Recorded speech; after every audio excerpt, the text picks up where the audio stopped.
Boa noite. A graça e a paz do nosso Senhor e Salvador Jesus Cristo, amém? Hoje nós vamos dar continuidade em nossa série de sermões, na carta do apóstolo Paulo aos Gálatas. Você pode já deixar a sua Bíblia aberta na Epístola aos Gálatas. E na mensagem de hoje nós vamos considerar o tema A vida no Espírito na comunidade cristã. Então abra comigo a Bíblia em Gálatas capítulo 6. Nós vamos ler dos versos de 1 a 6. Gálatas 6, de 1 a 6.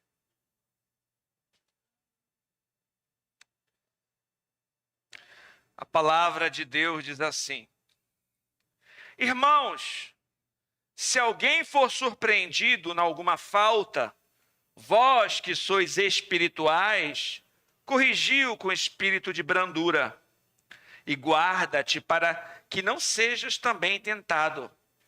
Levai as cargas uns dos outros, e assim cumprireis a lei de Cristo. Porque se alguém julga ser alguma coisa, não sendo nada, a si mesmo se engana. Mas prove cada um o seu labor, então terá motivo de gloriar-se unicamente em si, e não em outro, porque cada um levará o seu próprio fardo. Oremos. Pai Santo, estamos diante da Tua santa palavra, Senhor. Ela que é a lâmpada para os nossos pés, ela que é luz para o nosso caminhar, ela que é o alimento para a nossa alma, Senhor. Nesse momento eu te peço, Senhor, usa-me como instrumento Teu para expor com fidelidade as Tuas santas escrituras, a Tua igreja que aqui se reúne. Pai, eu te peço, prepara o solo do nosso coração para recebermos a Tua boa semente, desvenda os nossos olhos para contemplarmos as maravilhas de Tua lei. Que as palavras dos meus lábios, o meditar do meu coração, sejam agradáveis na Tua presença, Senhor, rocha nossa, Redentor nosso, e não a nós, Senhor, não a nós, mas ao Teu nome seja dada a glória. Em nome de Jesus, amém. Na mensagem anterior, na mensagem passada, nós falamos sobre o fruto do Espírito Santo, fruto do Espírito e as obras da carne. E o apóstolo Paulo enfatizou que nós devemos andar no Espírito e não satisfazer as vontades da carne. Todavia, a vida no Espírito nunca é uma vida vivida em isolamento. Andar no Espírito também envolve como nós tratamos uns aos outros na comunidade da fé. Sendo assim, depois de falar sobre o fruto do Espírito, o apóstolo Paulo imediatamente nos leva para dentro da igreja. Ele fala sobre a restauração do caído, ele fala sobre o carregamento das cargas uns dos outros, ele fala sobre o autoexame. Em outras palavras, a espiritualidade verdadeira aparece em nosso relacionamento com o nosso próximo. A vida cristã, ela é uma vida que é demonstrada na convivência. Na comunidade cristã, ninguém deve ser abandonado, ninguém deve ser idolatrado e ninguém deve ser iludido sobre si mesmo. O apóstolo Paulo nos ensina 3 marcas da vida no Espírito dentro da igreja, nesse texto. Em primeiro lugar, nós vamos observar, a primeira marca é corrigir com mansidão. A segunda é carregar as cargas uns dos outros. E a terceira, confrontar a si mesmo. Então, caso você esteja anotando, os 3 pontos desse sermão serão corrigir com mansidão, carregar as cargas uns dos outros e confrontar a si mesmo. Os 3 com C para ficar fácil de lembrar. Então, esses 3 pontos mostram o equilíbrio entre a verdade, amor e humildade. Vamos ao primeiro ponto, então. Versículo 1, corrijam com mansidão. Olha o que diz a palavra. Irmãos, se alguém for surpreendido em alguma falta, vós que sois espirituais, corrigiu com espírito de brandura. E guarda-te para que não sejas também tentado. Então, nessa parte, o apóstolo Paulo vai descrever um cenário comum na vida de uma igreja. Um irmão surpreendido em alguma falta.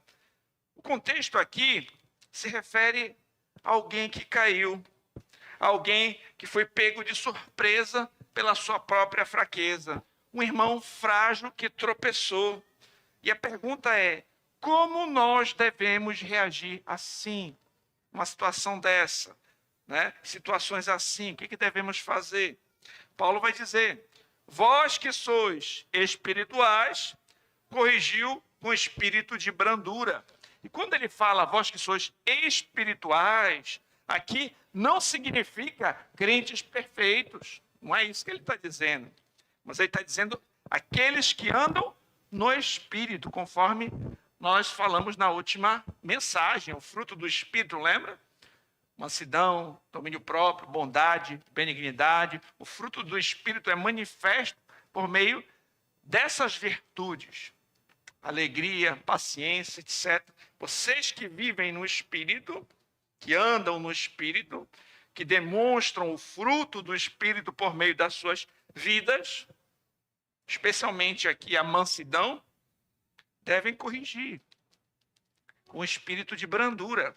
E quando a Escritura fala corrigir, o verbo aqui significa restaurar, colocar de volta no lugar. E essa restauração, ela tem uma maneira certa de acontecer, né? Falar sobre o espírito de brandura.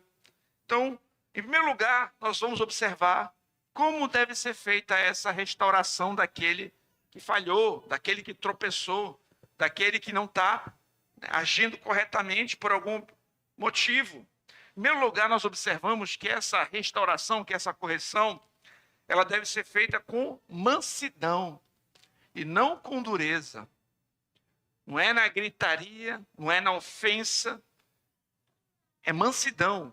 O objetivo dessa repreensão aqui não é humilhar a pessoa, certo? Não é punir o irmão, mas é o quê? Recuperá-lo do tropeço. A ênfase aqui é no cuidado para com essa pessoa. Segundo lugar, essa correção ela é feita com uma vigilância pessoal. Paulo diz: guarda-te para que não sejas também tentado. Quem corrige os outros deve lembrar que também é pó. O legalista, ele corrige como um juiz. O espiritual corrige como um pecador que depende da graça. Em outras palavras, eu devo considerar que se eu estou de pé, é só pela graça de Deus. Que eu devo vigiar para não cair no mesmo tropeço daquele meu irmão. Eu não devo me colocar assim, esse daí eu nunca faria uma coisa dessa. Você faz isso, mas eu nunca faria. Não. Se eu estou de pé pela graça de Deus, então eu vou corrigir com brandura, com humildade, sabendo que eu mesmo poderia vir a tropeçar, então tenho que vigiar. Especialmente nessa área que eu estou corrigindo a pessoa. Em terceiro lugar, é feito com o evangelho como motivação. Cristo tratou os caídos com misericórdia. Pedro, Tomé, a mulher adúltera, o ladrão na cruz. A lei de Cristo é o amor que restaura e não o orgulho que condena. Então a ênfase aqui é clara. Não basta corrigir, mas é preciso corrigir da maneira certa. Quando eu estava pensando sobre esse ponto aqui, que você tem que cuidar daquele que caiu, e ao mesmo tempo você tem que vigiar a si mesmo. A figura que me veio à mente foi um soldado na guerra. Você está ali com o seu pelotão, tem fogo inimigo, um soldado valente caiu. Foi acertado, ele está ferido no chão. A nossa tarefa não é simplesmente rejeitá-lo, ele caiu, deixa ele para lá. Não, os seus companheiros, o que eles vão buscar fazer? Ajudar o amigo. Nós vamos ajudá-lo a se levantar, vamos ajudá-lo a caminhar conosco, mesmo tropeçando, mesmo que seja nos nossos ombros como um suporte. Mas, ao mesmo tempo, nós temos que vigiar se os ataques inimigos também não vão nos atingir. Então, nós vamos ajudar o que caiu a se levantar, mas, ao mesmo tempo, temos que vigiar para que nós também não sejamos atingidos por aquilo que lhe derrubou. Faz sentido?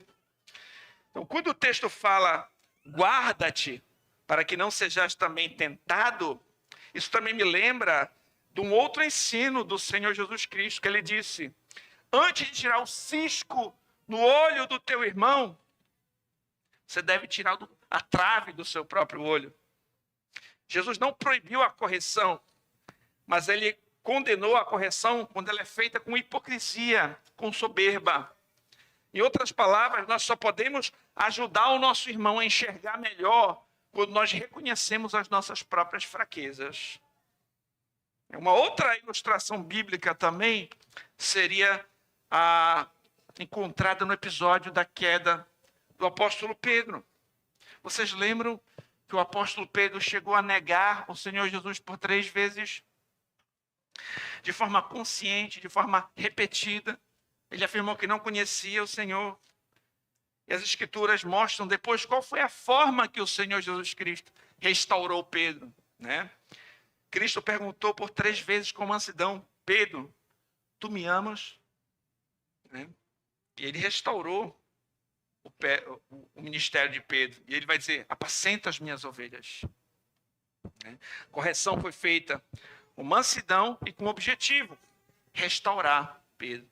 Então a gente observa já nesse primeiro ponto, verdades importantes para nossas vidas, para nossa igreja. Em primeiro lugar, antes de corrigir alguém, nós devemos lembrar que o nosso objetivo não é simplesmente ganhar uma discussão. Eu venci. Não é esse o objetivo. O objetivo principal não é afirmar minha justiça própria. Meu objetivo não é humilhar o irmão. Meu objetivo é restaurar, é ajudar ele a se levantar. Isso vai exigir de nós cuidado e amor. E para nos ajudar a ter uma disposição adequada quando nós formos confrontar alguém, uma pergunta interessante que nós devemos fazer é a seguinte: eu estou buscando a restauração do meu irmão ou apenas querendo demonstrar superioridade? É algo importante a gente perguntar quando for falar com alguém. Corrija com humildade e consciência da sua própria fragilidade. Lembre-se que nenhum de nós é incapaz de cair no mesmo pecado que estamos corrigindo. A consciência da própria fragilidade evita o exagero no confronto e nos ajuda a manter uma postura vigilante. Talvez uma postura interessante, ao observarmos o vacilo de algum irmão, seja a seguinte: em primeiro lugar, ore por ele. Busque conversar em particular com essa pessoa. Fale de forma branda e depois mostre o caminho de restauração. Você percebeu o irmão? Está vacilante. Ora por ele. Chama ele para uma conversa em particular de forma branda e mostre o que ele deve fazer. Como ele pode restaurar, mudar isso que ele está fazendo de errado. Certo? Esse texto aqui é interessante também, não apenas para líderes. Não está falando aqui somente para uma tarefa dos pastores da igreja. Ele fala, vós que sois espirituais. Não é só vós pastores, vós diáconos. Não, vós que sois espirituais. Em outras palavras, todo crente guiado pelo Espírito tem responsabilidade de restaurar os seus irmãos.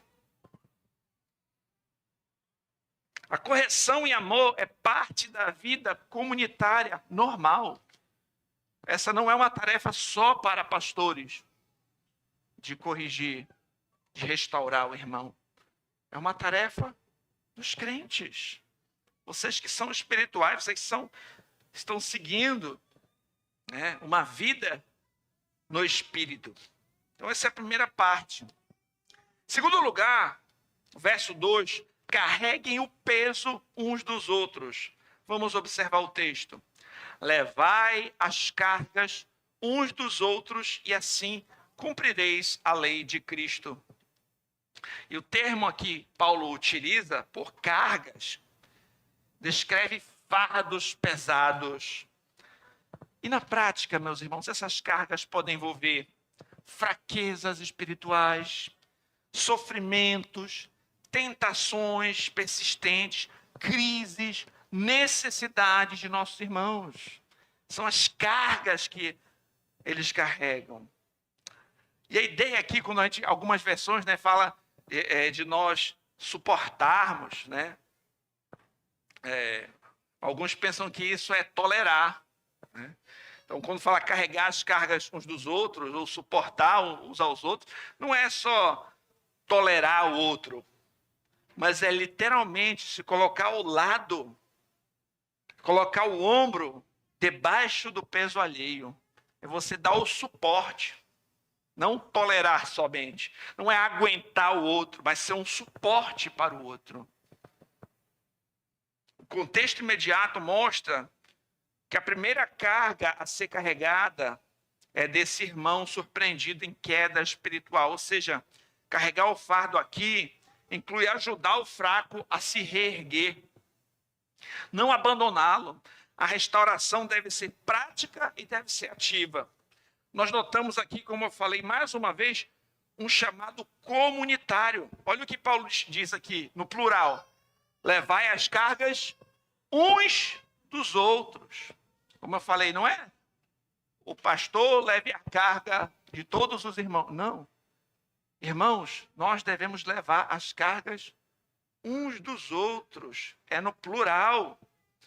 Como nós já sabemos, a igreja não é um grupo de indivíduos isolados, mas é uma família pactual, onde a vida cristã é mutuamente sustentada.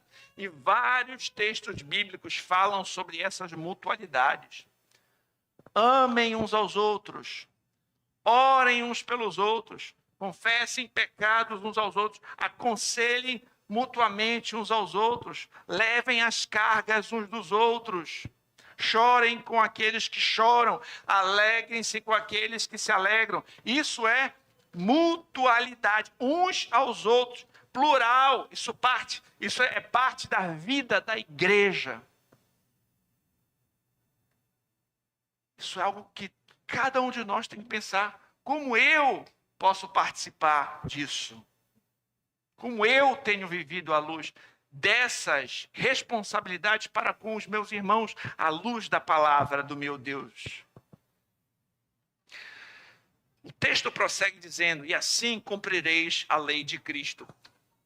A lei de Cristo, meus irmãos, é o mandamento do amor a Deus e o amor ao próximo, exemplificado por Jesus Cristo.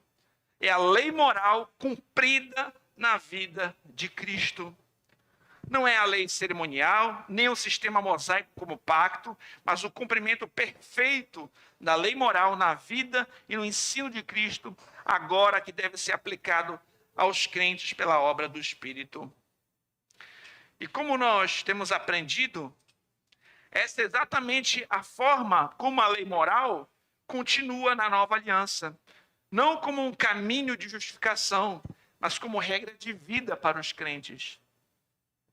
Em Cristo nós podemos observar como ele observou plenamente a lei do Senhor. E nós obedecemos essa lei por amor. Na nova aliança, a lei é gravada na mente e no coração dos crentes para obedecer por amor. E ela pode ser resumida em amar a Deus e ao próximo. Amar a Deus resume a primeira tábua, amar ao próximo resume a segunda tábua. E Cristo foi quem carregou nossos maiores fardos, e ele nos chama a imitá-lo. E a igreja cumpre a lei de Cristo quando reproduz o seu amor, levando a carga uns dos outros. Nós estamos imitando aquilo que o Senhor nos orientou e fez. E sobre nós levarmos as cargas uns dos outros, eu lembrei de um episódio que isso acontece de forma até literal. Lá em Marcos 2, do 1 ao 5, nós observamos que literalmente amigos carregaram o peso de um amigo. Você lembra quando aquele paralítico, né, é levado por seus amigos até o telhado? Eles vão lá, abrem um buraco e descem aquele paralítico para encontrar a Cristo. Então eles se esforçaram ativamente em ajudar o seu amigo necessitado. Levaram a carga dele mesmo. Literalmente carregaram o amigo, né? Nós devemos aprender a perceber também, meus irmãos, o peso que o outro está carregando. Muitos irmãos na igreja sofrem em silêncio. Você já parou para tentar observar o peso que o teu irmão pode estar passando, a carga que ele pode estar passando? Às vezes nós somos muito autocentrados e acabamos não olhando para o lado e notando que alguém está precisando de ajuda. Muitos não pedem ajuda por vergonha, por medo, ou por acharem que tem que sempre dar conta de si mesmos sozinhos e acabam não pedindo ajuda. Muitos irmãos sofrem em silêncio. Por isso, meus irmãos, uma orientação a todos nós: observe, pergunte e ofereça ajuda com humildade. Uma pergunta simples que você pode fazer pode ser útil nisso. Por exemplo, como eu posso orar por você hoje? Tem algo específico que eu posso orar por você hoje? Você pode fazer isso. Uma pergunta com interesse sincero pode ajudar a aliviar a carga do irmão. Às vezes ele pode compartilhar alguma luta. Você pode orar de forma mais específica. Você pode pensar, como eu posso te ajudar até mesmo além das minhas orações? Tem algo que eu posso fazer para te ajudar? Como eu posso te servir, meu irmão? Então, levar as cargas uns dos outros, meus irmãos, é custoso. Exige tempo, exige energia, envolvimento e muitas vezes um caminhar paciente com o fraco. Muitas vezes vai envolver reservar tempo para um discipulado, aprender a ouvir. Às vezes a gente gosta de falar, mas quantas vezes a gente está disposto a ouvir as outras pessoas também? A dar atenção verdadeira, oração e outra coisa, conversas difíceis, às vezes são necessárias. E essa não é a tarefa de poucos, mas é a tarefa da igreja como um todo. A igreja deve ser uma comunidade madura, onde o cuidado mútuo é praticado de forma real, de forma bíblica e de forma ativa. Então, a pergunta que fica é: como eu posso ajudar o meu irmão em Cristo a aliviar o seu fardo? Pergunte. Como você pode ajudar a aliviar o fardo dos seus irmãos em Cristo? É possível, meus irmãos, que alguns não estejam aqui hoje porque estão carregando fardos pesados e estão precisando de ajuda. Pode ser que tenham irmãos que estão precisando do seu apoio nesse momento, em oração, em atenção, em conversa, quem sabe uma visita. Pense como você pode. Você está sentindo falta de quem hoje? Tem alguém que você tem acompanhado? Tem alguém que você tem buscado ajudar, servir, a carregar os fardos? Em terceiro lugar, confrontem a si mesmos. Verso 3 ao 5. Porque se alguém julga ser alguma coisa, não sendo nada, a si mesmo se engana. Mas prove cada um o seu labor, e então terá motivo de gloriar-se unicamente em si e não em outro, porque cada um levará o seu próprio fardo. Então, nessa parte, o apóstolo passa a tratar da responsabilidade individual, sobre o dever de cada crente, que cada um de nós precisa lidar com o seu próprio coração. William Hendricks observa que Paulo ataca aqui aquele espírito de presunção, a ideia de que alguém é mais forte, mais espiritual, é superior aos outros. Philip Hayek, um outro teólogo, diz que nada destrói mais rápido a comunhão cristã do que o senso inflado de autoimportância. A pessoa que se acha melhor do que os outros, que se acha alguma coisa não sendo nada. Isso é enganar a si mesmo. Significa, meus irmãos, que nós devemos reconhecer que tudo de bom que nós temos é pela graça, é favor imerecido. Portanto, não há espaço para soberba na vida cristã. A soberba, ela não corrige com mansidão, ela não se coloca na posição de carregar os fardos, as cargas dos irmãos. Ela nos coloca acima do irmão e não ao lado dele. A soberba acaba pisando no lugar de se colocar como um suporte. Certo? Na mensagem passada, nós vimos que há uma batalha entre a carne e o espírito, e uma luta dentro de cada cristão, e também por isso nós devemos cultivar nossa humildade. E o antídoto para a presunção apresentado por Paulo nesse texto é o autoexame. Ele diz, mas prove cada um o seu labor. E o verbo provar aqui carrega a ideia de testar o metal no fogo. É o autoexame rigoroso. Isso aqui é importante. É um autoexame.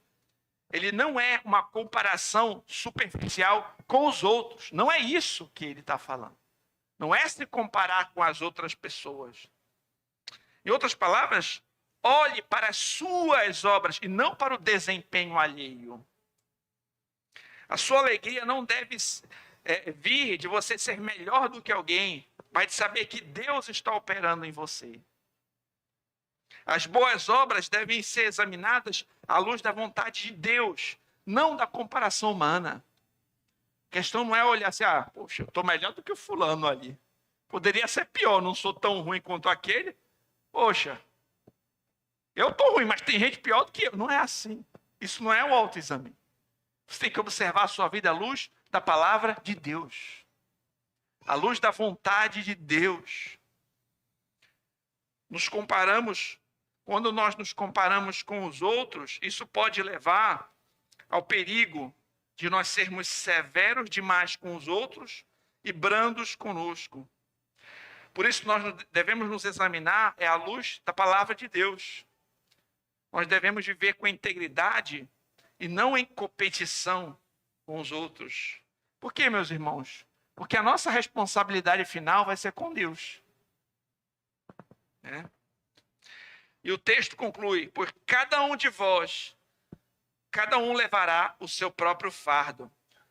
E aqui não há contradição, porque a gente falou de levar os fardos uns dos outros, né? E aqui está dizendo que cada um levará o seu próprio fardo. Porque no verso 2, Paulo fala dos pesos da vida que nós devemos carregar juntos. Mas aqui no verso 5, ele fala da responsabilidade individual que cada crente terá diante de Deus no juízo. Queridos, cada crente prestará contas pela sua vida. Não poderá transferir culpa. Não poderá usar o desempenho de outro como desculpa ou padrão. Quando você estiver diante de Deus, você não vai poder dizer assim, não, mas foi culpa do meu marido. Foi culpa da minha esposa, por isso que eu não busquei tanto. Era ela que estava me atrapalhando. Foi culpa do fulano. Foi culpa do ciclano. Não. Cada um de nós vai estar diante de Deus. Não vai poder transferir a culpa para ninguém. E outra coisa, você não vai poder dizer assim, mas Senhor, tinha gente pior do que eu. Não é por aí também. Não é por aí. Você lembra da parábola do fariseu e do publicano? Ela ilustra claramente esse ponto que eu estou trabalhando aqui. Jesus contou sobre 2 homens que entraram no templo para orar. O fariseu se comparava com os outros e exaltava a si mesmo. Sabe o que ele dizia? Eu não sou como os demais homens. Ele olhou para os outros, olhou para o publicano. Ele não olhou para ele mesmo, nesse sentido. Ele se colocou numa posição de superioridade. Mas o publicano nem ousou levantar os olhos, olhou para dentro, examinou-se e clamou: ó Deus, sê propício a mim, pecador. O fariseu acha-se alguma coisa ao se comparar com os outros e se engana. O publicano se examina com honestidade diante do Senhor e ele é quem sai de lá justificado. Meus irmãos, se nós somos alguma coisa é pela graça de Deus. Nenhum de nós tem mérito nem crédito diante de Deus. Queridos, a Escritura diz que todos pecaram e todos carecem da glória de Deus. Não há quem entenda, não há quem busque a Deus. A nossa condição, longe de Cristo, é uma condição de morte espiritual. A única coisa que nós temos, a única forma que nós temos de ter paz com Deus, de ter perdão de pecados e salvação, se dá por meio de Jesus Cristo. Na cruz do Calvário, o Filho de Deus, Jesus Cristo, perfeitamente homem, perfeitamente Deus, foi morto para pagar o preço por todo o escrito de dívida daqueles que nele creem. Todos os nossos pecados foram pagos no madeiro e mais nenhum outro lugar. Não tem nada que você possa fazer que possa expiar os seus pecados. Nada. A Escritura nos diz que só um mediador entre Deus e os homens, Jesus Cristo, o homem. Quem mais ofereceu essa expiação? Ninguém. Você só vai poder entrar na glória celeste por meio de um mediador, e o nome dele é Jesus Cristo. Jesus disse: eu sou o caminho, a verdade, a vida. Ninguém vem ao Pai senão por mim. O texto de Atos nos diz que só há um nome pelo qual importa que sejamos salvos, e esse nome é Jesus Cristo. Então a gente não pode jamais achar que a gente é alguma coisa por nós mesmos, longe da graça de Deus. Só o que nós temos é a misericórdia e a graça de Deus. Toda a boa dádiva e todo o dom perfeito vem do alto. Então, o nosso clamor tem que ser como o do publicano: Senhor, sê propício a mim, pecador. Eu sou um pecador miserável. Se eu sou salvo é por graça. É Cristo. É a tua graça. Isso deve me fazer olhar para os outros com mais misericórdia. Porque aquele que recebeu muita misericórdia também deve demonstrar misericórdia. Há pouco, um pastor que muitos admirávamos caiu num pecado escandaloso. Ele foi desqualificado no ministério, infelizmente. Uma notícia muito triste. E eu, observando esse pastor, o meu pensamento jamais deve ser assim: nossa, como ele foi perverso. Estou bem, estou aqui de pé. Não, o meu pensamento deve ser: Senhor, pela tua graça, me ajuda a não cair de forma semelhante. Restaura o meu irmão, leva ele ao arrependimento genuíno. Né? É isso que deve ser o nosso pensamento. Poxa, o irmão caiu. Senhor, me mantém de pé. Aquele que está de pé deve vigiar para que não caia. Aquele que cuida está de pé, vigie para que não caia. Nós devemos cultivar uma espiritualidade marcada pela humildade. Nós não somos autossuficientes. O problema começa quando alguém imagina ser alguma coisa não sendo nada. Nós não podemos presumir que somos fortes, mais fortes do que nós realmente somos. Né? Lembra que Pedro falou? Não, eu nunca, mesmo que eu tenha que morrer, eu nunca vou negar a Cristo. Não é? Nós não somos fortes fora da graça de Deus. Precisamos abandonar qualquer espécie de espírito de superioridade e reconhecer a nossa total dependência do Senhor. Porque, como eu falei, 1 Coríntios 10, 12, aquele, pois, que pensa estar em pé, veja que não caia. Não devemos usar a espiritualidade de outros como régua para medir a nossa. A comparação pode produzir ou orgulho ou desânimo. Posso olhar para o irmão e pensar, nossa, tô bem, porque olha aquele irmão lá. Ou posso pensar, poxa, olha aquele irmão lá, e eu aqui. A melhor coisa é nós observarmos as sagradas, a palavra de Deus, observar o ato do Senhor na nossa vida. Devemos examinar as nossas vidas à luz da palavra de Deus e do exemplo de Cristo. Assuma responsabilidade pessoal pela sua caminhada espiritual. Cada um levará o seu próprio fardo. Pare de culpar os outros pelo seu estado espiritual. Se você tem feito isso, pare. Mesmo que os outros não te incentivem, faça a sua parte diante de Deus. Busque o Senhor, cultive hábitos espirituais e viva com compromisso. Pare de dar desculpa. Eu não vou para a igreja porque a fulana não vai. Eu não estou lendo a Bíblia porque lá em casa ninguém está lendo. Eu não estou orando porque também aqui em casa... Não dê desculpa pelo que os outros estão falando ou fazendo para a sua indolência. Mas assuma um compromisso diante do Senhor. No dia que nós estivermos diante do Senhor, não seremos avaliados pela fidelidade dos outros, mas da nossa. Isso também é algo importante para os filhos considerarem. É porque os filhos não têm que pensar assim, o meu pai é um crente fiel. Meu pai é dedicado ao Senhor. A pergunta é, você também é? Você também ama o Senhor? Você também crê no Senhor? O seu coração também está no Senhor? Não basta só ter um pai crente, um tio pastor, uma mãe piedosa. Você tem que ter o seu compromisso com o Senhor. Você tem que ter a sua fé firmada no Senhor. Você não pode ir se confiando no outro. Você vai prestar contas de si mesmo diante de Deus. E ao final de Gálatas 6, do 1 ao 5, nós aprendemos que a vida no Espírito se manifesta de forma concreta aonde? Na igreja, na comunidade cristã. E a verdadeira espiritualidade aparece nessas 3 atitudes que vimos aqui. Primeiro, corrigir com mansidão o irmão que cai. Segundo, carregar com amor as cargas uns dos outros. E terceiro, examinar a si mesmo com humildade e responsabilidade diante de Deus. Uma igreja guiada pelo Espírito busca restaurar os caídos, aliviar os sobrecarregados e cultivar a humildade.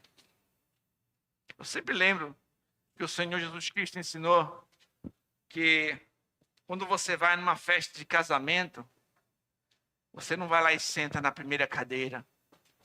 Você está lá na última cadeira e espera que alguém te convide. Né?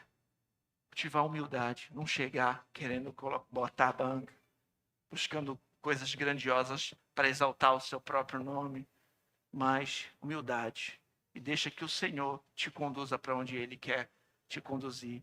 Trate os outros de forma humilde, ame uns aos outros, cuidem uns dos outros, levemos as cargas uns dos outros.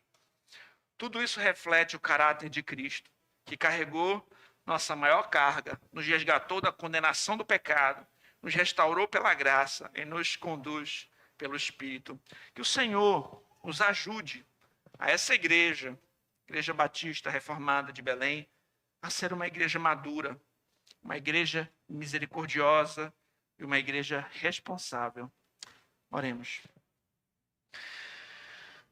Santo Deus e Pai, te agradecemos, Senhor, porque a tua palavra sempre nos ensina, nos instrui, nos corrige, nos admoesta, Senhor.